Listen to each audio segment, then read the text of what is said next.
మీ ఎలాంటి వ్యాపార ప్రకటనలకైనా వెంటనే మా ఛానల్ సంప్రదించండి. ప్రస్తుతం మనతో పాటు ప్రముఖ ఆధ్యాత్మికవేత్త దైవాజ్ఞ బ్రహ్మశ్రీ వీరాపురం సుబ్రహ్మణ్య స్వామి గారు మనతో ఉన్నారు. గురువు గారితో మాట్లాడేద్దాం. నమస్కారం గురుగారు. శుభాశీస్సులండి. మనకు 12 రాశులకు గాను 2026 జనవరి నుండి 2027 జనవరి వరకు కూడా ఈ కుంభరాశి వాళ్ళకి రాశి రీత్యా చూసుకున్నట్టయితే వీళ్ళు కుంభరాశిలోనే కుజుడు, రవి, అలాగే రాహువు సంచరిస్తున్నారు. ప్రస్తుతం శుక్రుడు కూడాను. తర్వాత రెండో ఇంట మీనరాశిలో శని సంచార ప్రభావం, అంటే ధనస్థానంలోనూ, అలాగే రాహు జన్మస్థానంలోనూ ఉండడం వల్ల ఏడో ఇంట సింహరాశిలో కేతువు సంచరించడము, అలాగే గురువు వచ్చేటప్పటికి ప్రస్తుతం పంచమ స్థానంలో జూన్ వరకు 5వ ఇంట, తర్వాత జూన్ తర్వాత 6వ ఇంట ఆరోగ్య స్థానంలో, ఇక్కడ పంచమ స్థానం సంతాన స్థానంలో ఉండడం. ఇక్కడ ఏమైందంటే ఆర్థిక పరమైనటువంటి విషయాలలో ఒడిదుడుకులు, అప్ అండ్ డౌన్లు, అంటే కొద్ది రోజులు బాగుంటుంది, మళ్ళీ కొద్ది రోజులు బాగుండదు. ఈ కుంభరాశి వారికి ధనస్థానంలో శని ప్రభావం వల్ల కష్టే ఫలి. ఏమిటి కష్టే ఫలి? ఆ కష్టం ఏమిటి? వీళ్ళు ఎక్కువగా అధిక శాతం దైవ నామస్మరణ, దైవ దర్శనాలు, పుణ్యనది స్నానాలు, అలాగే పుణ్యక్షేత్ర దర్శనాలు, అలాగే దాన ధర్మాలు. దాన ధర్మాలు అంటే ఏదో పెద్దగా గొప్పగా దాన ధర్మాలని కాదు, ఎవరి తోచింది వాళ్ళు, ఎవరి స్తోమతను బట్టి వాళ్ళు దాన ధర్మాలు. ఇవే వీళ్ళను కొంతవరకు కాపాడతాయి. ఇది 100% సత్యం. ఎందుకు అంటే ఈ రాశి వాళ్ళకి అనేక విషయాలలో కూడా శత్రువులు అధికంగా ఉన్నారు. అనేక విషయాలలో అంటే ఉద్యోగం చేస్తున్నారు, ఆ ఉద్యోగంలోనే తోటి వాళ్ళతో శత్రుత్వాలు, వాళ్ళతోనే గొడవలు, తగాదాలు, మనం చేసే ఉద్యోగంలోనే కుంపటి ఏర్పాటు చేసుకోవడం. ఏమిటి కుంపటి అంటే? ప్రతి ఒక్కరితోనూ మాట పట్టింపులు, లేదా ఇంకా కూడా అనేక రకాలుగా వాళ్ళతో గొడవలు, కొట్లాట్లు. ఇంకా కూడా చెప్పాలంటే అధికారుల వల్ల భయము, వాళ్ళ వల్ల ఇంకా ఉన్న ఉద్యోగాలను పోగొట్టుకోవడము, అంటే వాళ్ళని ఎదిరించి ఇటువంటివి సమస్యలు. మాట్లాడినా మాట్లాడకపోయినా కూడా సమస్యలు వచ్చే అవకాశాలే అధికంగా ఉన్నాయి వీళ్ళకి. అందుకనేసి ఈ కుంభరాశి వాళ్ళు కూడా జాగ్రత్తగా వీళ్ళ యొక్క నడవడిక, వ్యవహార శైలి, మాట తీరు మార్చుకోవాలి. ఎందుకంటే మనం ఉన్నది ఉన్నట్టు మాట్లాడి, లేదంటే మాటల్లో తడబాటు పడి, తొందరపాట్లు పడి మాట్లాడడం, ఆవేశపూరితంగా మాట్లాడడం, లేదంటే మనకు మైండ్ కంట్రోల్ లేకుండానే మాట్లాడడం, దాన్ని మతి తప్పిన మాటలు అంటాం కదా, ఇట్లా అనుకోకుండా మన సమస్యను మనమే తెచ్చుకొని తర్వాత బాధపడడం. ఏమిటి? ఒక మాట అనేయడం, తర్వాత ఎందుకన్నాం దానివల్ల మనకి ఇప్పుడు ఇబ్బంది వచ్చింది కదా చూడు అని చెప్పేసి మళ్ళీ దాన్ని మనము తరచూ రిపీట్ చేసుకోవడం. ఇలా మానసిక పరమైనటువంటి ఇబ్బందులకు గురి అవకాశం ఉంది. శత్రువులు అధికమయ్యే అవకాశం ఉంది. ఆ శత్రువులు ఎక్కడో ఉద్యోగంలోనే కాదు, ఇంట్లో కూడా, బయట కాదు, అంటే బయట ఉన్నారులేండి, ఇటు కుటుంబంలోనే శత్రువులు అధికమయ్యే అవకాశం ఉంది. అంటే భార్యాభర్తల మధ్య మనస్పర్ధలు, గొడవలు, కొట్లాట్లు, ఇంకా ఎడబాట్లు, చెప్తే అధికంగా డైవర్స్లు, ఏమిటి ఇటువంటి సమస్యలు, కోర్టు వ్యవహారాలు అధికంగాను, పోలీస్ స్టేషన్లు, ఇలాంటి సమస్యలతో కూడుకొని కూడా ఉన్నాయి. అలాగే దీంతోపాటు మనకు మిత్రులు అనుకున్న వాళ్ళతోనే నష్టాలు, నమ్మి మోసపోవడం అంటారు కదా. మనం ఏదైనా సరే ఒకరిని నమ్మి మాట ఇవ్వడం కానీ, ఒకరిని నమ్మి మధ్యవర్తిగా వ్యవహరించడం కానీ, అలా మధ్యలో ఇద్దరి మధ్యవర్తిత్వం చేస్తారు. తర్వాత వాళ్ళిద్దరూ కలిసి వీళ్ళకు నష్టాన్ని కలగచేస్తారు. మధ్యలో పోయినందుకు దోవన పోయే దరిద్రాన్ని తెచ్చి నెత్తినేసుకోవడం. అంటే దోవన పోతున్నది సమస్య, ఆ సమస్యను ఎందుకు పోతావురా అని మన ఇంటి దాకా పిలుచుకొని దాన్ని మనం నెత్తినేసుకోవడం అన్నట్టుగా అనమాట. అంటే దోవన పోయే దరిద్రాన్ని మనమే కొనుక్కొచ్చుకోవడం. సమస్య ఏమీ లేదే అని చెప్పి దాన్ని కొనుక్కొచ్చుకోవడం అన్నట్టుగా ఇలా పరిస్థితి ఉంది అన్నమాట. కాబట్టి అందుకనేసి వీళ్ళు గొడవలు తగాదాలకి దూరంగా ఉండాలి. గొడవలు ఇంట్లోనే భార్య అనుకుందాం, లేదా తల్లి అనుకుందాం, లేదా అన్నదమ్ముళ్ళు తండ్రి అనుకుందాం, వాళ్ళు ఏదన్నా ఒక మాట అన్నా దాన్ని మనము తలంచుకొని పోవడం కూడా. ఎందుకంటే ఎదిరించడం అనేది ఇంకా దాన్ని పెంచుకోవడమే. తలంచుకొని పోతే ఆ రెంచేపు వాళ్ళ కోపం ఆవేశం తర్వాత చల్లారిపోతుంది. అప్పుడు మనము సేవ్ అవుతాం, కుటుంబం అంతా కూడా ప్రశాంతంగా ఉంటుంది. లేదు వాళ్ళు ఆవేశమయ్యారని మనము ఎదురు తిరిగి ఆవేశపడ్డామనుకోండి, అది ఎంత పెద్ద సమస్య ఏర్పడే అవకాశం ఉంది అంటే మనం చెప్పుకోలేనంత, మళ్ళీ దాన్ని మనం పరిష్కరించుకోలేనంత సమస్యగా మారే అవకాశం ఉంది. అందుకనేసి వీళ్ళ యొక్క నోరు అదుపులో ఉంచుకోవాలి. నోటు దురుసు పనికిరాదు. మాట్లాడేటప్పుడు తూచా తప్పకుండా ఎంత తక్కువ మాట్లాడితే అంత వీళ్ళకు మంచే జరుగుతుంది. అంటే మౌనం కూడా మంచే జరుగుతుంది, మౌనం కూడా మంచి జరుగుతుంది. అది అవసరం. కొంతమందికి అనిపిస్తుంది, నేను ఎందుకు అవతల వాళ్ళు అలా ఉన్నారు, నేను ఎందుకు ఇలా ఉండాలి అంటే, కాలం కలిసి రానప్పుడు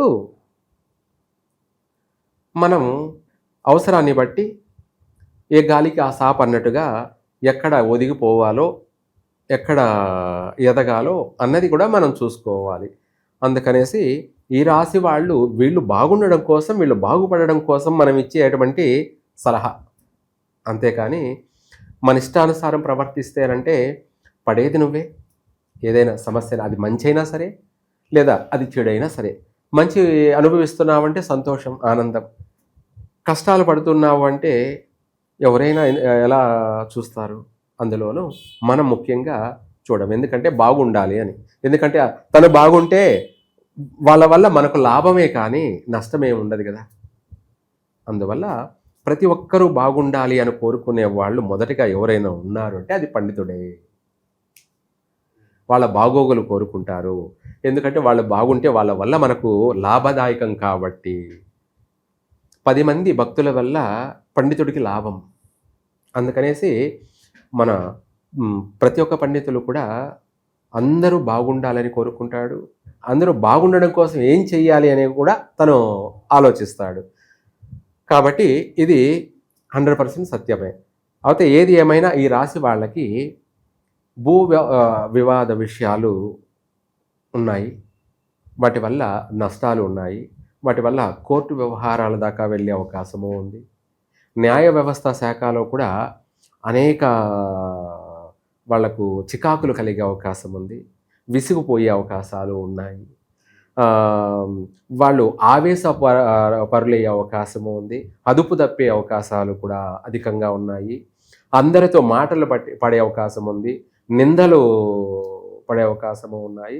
ఇటువంటివన్నీ కూడా ఈ కుంభరాశి వాళ్ళకి అధికంగానే ఉన్నాయి. కానీ ఉద్యోగ అవకాశాలు ఉన్నా అవి వస్తాయి, వాటిని వినియోగించుకుంటారు. కానీ అక్కడ ప్రశాంతత ఉండదు, మనశ్శాంతి ఉండదు.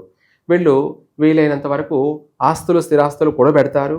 అవసరమైతే వాటి కోసం అప్పు చేసైనా కూడా ఆడంబరంగా జీవితాన్ని గడిపే అవకాశము ఉంది. పర్వాలేదు అంటే అవసరానికి తగిన రుణాలు కలిగే అవకాశం ఉంది. అంటే బ్యాంకు రుణాలు కావచ్చు, లేదంటే అప్పు రూపంలో కావచ్చు, చేబదులు రూపంలో కావచ్చు, లేదంటే వాళ్ళు స్వార్జితం అంటే కష్టార్జితంలో కూడా వచ్చే అవకాశం ఉంది. కానీ దానికి మించి ఖర్చు చేయడం, చేతిలో మళ్ళీ లేకపోవడం, ఇటువంటి సమస్యలు కూడా ఉన్నాయి. ఆరోగ్యపరమైనటువంటి విషయాలు కొంత పర్వాలేదు.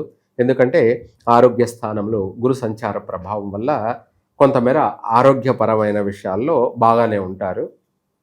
అలాగే సంతాన విషయంలో కూడా వీళ్ళకి పుత్ర సంతాన ప్రాప్తి కలిగే అవకాశము ఉంది. కుంభరాశి వాళ్ళకి మేజర్ నష్టాలు అయితే ఏమీ లేవు. ఆరోగ్యపరమైన విషయాలలో. కాకపోతే ఇందాక మనం చెప్పుకున్నట్టుగా ప్రతి ఒక్కరితో జాగ్రత్తగా వ్యవహరించాలి. ఇంట్లో భార్యతో కావచ్చు, పిల్లలతో కావచ్చు, తల్లిదండ్రులతో కావచ్చు, అన్నదమ్ములతో కావచ్చు, లేదంటే మన ఇరుగు పొరుగు వాళ్ళతో కావచ్చు, బంధువులతో కావచ్చు, చేసే ఉద్యోగ అధికారులతో కావచ్చు, ఇలా అందరితో కూడా చాలా జాగ్రత్తగా వ్యవహరించాలి. ఏమిటి అంటే అందరిలో సైకాలజికల్గా అంటే వాళ్ళలో ఒక మార్పు వచ్చే అవకాశం ఉంది. అంటే వీళ్ళని చూడగానే అవతల వాళ్ళకి కోపం కలిగే అవకాశం ఉంది. అది చెప్తారు. ఒకరిని చూడగానే పెట్టాలనిపిస్తుంది, ఒకరిని చూడగానే తిట్టాలనిపిస్తుంది, ఇంకొకరిని చూడగానే కొట్టాలి అని అనిపిస్తూ ఉంటుంది అనమాట ఎదుటి వాళ్ళకి. ఇదంతా కూడా ఒక పాజిటివ్ నెగటివ్ థింకింగ్స్ అనమాట. ఆ అవతల వాడు పెట్టేవాడే, కానీ చూడగానే పెట్టబుద్ధి పుట్టదు, అందుకు లేదని చెప్పేస్తారు. అట్లాగా వీడు ఒక చిన్న మాట మాట్లాడినా వాడు సహనమైన మనిషే, కానీ ఎందుకో కొట్టాలనిపించేస్తుంటుంది అన్నట్టుగా ఇలాంటి సమస్యలు ఉన్న పలాన గొడవలు కొట్లాట్లు, అంటే పెట్రోల్ పోస్తే ఎలా ఉంటుందో అన్నట్టుగా పచ్చగడ్డి కూడా మండిపోయే అవకాశం ఉంది అన్నట్టుగా వీళ్ళతో చుట్టూ సంఘంతో చాలా తెలివిగా వ్యవహరించాలి. రెండవది, వీలైనంత వరకు ఎదుటి వాళ్ళని పొగడతలతో మాత్రమే ప్రయత్నం చేయాలి. మనం వాళ్ళు ఎందుకు పొగడాలి అంటే మన కోసం పొగడాలి. ఏమిటి, మనం బాగుండడం కోసం ఎదుటి వాడిని పొగడాలి. కాబట్టి ఏదైనా సరే 10 మందిని కలుపుకొని పోయే విధంగాను, 10 మందిని సంపాదించుకునే విధంగాను సంఖ్యాబలం అంటాం కదా, అలా 10 మందితో కలిసిమెలిసిపోయే వ్యవహారంగాను ప్రయత్నం చేయాలి తప్ప ఎదుటి వాళ్ళు కోపడుతున్నారే అని చెప్పేసి మనం కోపడకూడదు. కుంభరాశి వాళ్ళ వ్యక్తిగత జీవితం ఏమిటి అంటే ఎదుటి వాళ్ళు కోపడ్డారని వీళ్ళు కోపడ్డారంటే అయిపోయి వీళ్ళకే నష్టం. ఏమిటి, దానికి సామెత ఉంది, ఆకు పోయి ముళ్ళు మీద పడ్డా, ముళ్ళు వచ్చి ఆకు మీద పడ్డా ఆకే మొక్క అన్నట్టుగా వీళ్ళ జీవితంలో వీళ్ళు ఏది మాట్లాడినా కూడా వీళ్ళకే నష్టం కలిగే అవకాశం ఉంది. కాబట్టి అందుకని చూసి ఆచితూచి నిర్ణయాలు తీసుకోవడం, నడుచుకోవడం అనేక విషయాల్లో కూడా వీళ్ళు ఓర్పు ఓపికతో సహనంతో మసులుకోవాలి. ఎక్కువ శాతం ఈ కుంభరాశి వాళ్ళు కూడా సుబ్రహ్మణ్య స్వామిని కానీ లేదంటే సర్పారాధన, ఏమిటి సర్పారాధన చేయడం కానీ సుబ్రహ్మణ్య స్వామిని పూజించడం కానీ అధికంగా చెయ్యాలి. ఇంకా కూడా చెప్పాలంటే సర్పారాధన అంటే వీళ్ళు పుట్టకు పాలు పోయడం, లేదా పుట్ట చుట్టూ ప్రదక్షిణ చేయడం, లేదంటే ఒక రాగి చెంబులో పసుపు నీళ్లు తీసుకువెళ్ళి పుట్ట చుట్టూ పోయడం, నమస్కారం చేసుకోవడం, ఆ పుట్టమన్న తీసుకొని తేనెతో కానీ నెయ్యితో కానీ బొట్టు పెట్టుకోవడం శత్రు వినాశనం. అలాగే పరోక్షంగా కానీ ప్రత్యక్షంగా కానీ శత్రువులు లేకుండా పోతారు. తర్వాత ఆరోగ్యపరంగా బాగుంటుంది, తర్వాత ఆర్థిక పరంగా కూడా బాగుంటుంది. సమయానుకూలంగా మనకు ప్రశాంతంగా సాఫీగా అనుకున్న ప్రతి పని కూడా నెరవేరుతుంది. వ్యాపారాలలో కూడా నష్టాలు రాకుండా ఉంటుంది. ఇంకా కూడా చెప్పాలంటే ఈ రాశి వాళ్ళు ఎవరితోనైనా పార్ట్నర్షిప్ చేయకూడదు.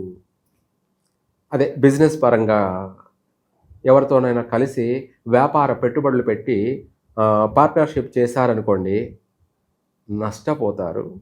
ఆ నష్టం ఆర్థికంగా నష్టపోవడమే కాదు, ఎదుటి వాళ్ళ వల్ల ప్రాణ నష్టాలు కూడా జరిగే అవకాశాలు కూడా ఉన్నాయి. వీళ్ళు పెట్టుబడి పెట్టి మళ్ళీ వాళ్ళతోనే గొడవలు, కొట్లాట్లు, వాళ్ళతోనే తిట్లు, వాళ్ళతోనే మళ్ళీ ప్రమాదాలు. అందుకనేసి ఎవరితోనూ వీళ్ళు ఎటువంటి పార్ట్నర్షిప్ పనికిరాదు, ఎటువంటి ఫ్రెండ్షిప్ కూడా పనికిరాదు. ప్రస్తుతం ఫ్రెండ్షిప్ కూడా ప్రాణహానే ఎవరికి, కుంభరాశి వారికి. అందుకు వీళ్ళకు ఫ్రెండ్ అంటూ ఎవరైనా ఉన్నారు అంటే అది దేవుడై ఉండాలి. ఎవరికి, కుంభరాశి వాళ్ళకి ఎవరైనా ఫ్రెండ్ అంటూ ఉన్నాడు అంటే అది దేవుడై ఉండాలి. అదే వీళ్ళని కాపాడుతుంది. ప్రస్తుతం ఆయనతోనే మాట్లాడుకోండి, ఆయన్నే దర్శనం చేసుకోండి, ఆయనతో మాట్లాడుతున్నామంటే ఆయన వింటున్నాడా వినలేదంటే వింటున్నాడు గాలి ద్వారా. ఏమిటి అంటే కొంతమంది కామెంట్ చేస్తారు, ఫ్రెండ్ అన్నావు, దేవుడు అన్నావు, దేవుడు ఎక్కడ వింటున్నాడు, దేవుడు ఎక్కడ కనిపిస్తున్నాడు. అది మనం అఖండ సినిమాలో కొన్ని డైలాగులు ఉన్నాయి కదా, అట్లాగా వింటాడు. వినేది ఎవరో కాదు, వాయుదేవుడు. గాలి రూపంలోనూ మాట్లాడే ప్రతి మాటని శబ్దధ్వని ప్రపంచమంతా వ్యాపింపజేస్తున్నాడు. ఆ శబ్దాన్ని మనం ఇప్పుడు తప్పటి కొట్టామంటే ఏమవుతుంది, సౌండ్ వస్తుంది, వినపడుతుంది కదా. అట్లాగే మనం మాట్లాడితే నీకు వినపడుతుంది కదా. అట్లాగే మనం ఆ దైవంతో కూడా మొరపెట్టుకోవడం అనమాట. అది ఆయన వింటున్నాడు. ఎప్పుడు సమయానుకూలాన్ని బట్టి, అవసరాన్ని బట్టి ఆయన రియాక్ట్ అవుతాడు. ఏమవుతాడు, అవసరాన్ని బట్టి అవుతాడు. ప్రతి క్షణము రాడు. ఎందుకంటే అది అంతే అలా. అందుకనేసి మనకు అవసరాన్ని బట్టి వస్తే చాలు, ఆయన రావాల్సిన అవసరంలా. మనుష్య రూపేణ, మానవ రూపేణ మనకు ఇందాక చెప్పుకున్నాం, శత్రువే అన్నాం. ఆ శత్రువు రూపంలోనే ఆయన మనకు సహకరిస్తాడు, అంటే మిత్రుని చేస్తాడు. అలా ఈ కుంభరాశి వాళ్ళకి ఇది ఆచరించండి. అన్నీ కూడా చక్కగా మీకు ప్రతిదీ అనుకున్నట్టుగానే నెరవేరుతుంది. శత్రువులంతా కూడా సమసిపోతారు. మళ్ళీ సహాయ సహకారాలు అందుతాయి. మనశ్శాంతి, ప్రశాంతత కలుగుతుంది. కష్టకాలంలో కూడా నువ్వు ప్రశాంతంగా జీవిస్తావు. సర్వే జన సుఖినో భవంతు.